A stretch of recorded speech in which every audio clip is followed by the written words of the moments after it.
ಕಾಪಾಡುತ್ತೇನೆ. ನನ್ನ ಪ್ರತಿ ಕೆಲಸ ಕಾರ್ಯಗಳ ಮೂಲಕ ಪ್ರೀತಿ, ಶಾಂತಿಯ ವಾತಾವರಣವನ್ನು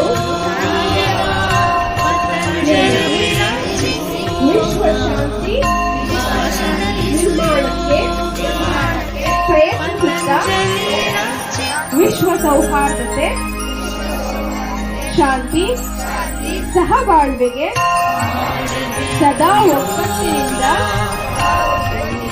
ದುಡಿಯುತ್ತೇನೆ ಮತ್ತು ಪ್ರಾರ್ಥಿಸುತ್ತೇನೆ ಎಂದು ಸಂಕಲ್ಪ ಮಾಡಿಕೊಳ್ಳುತ್ತೇನೆ.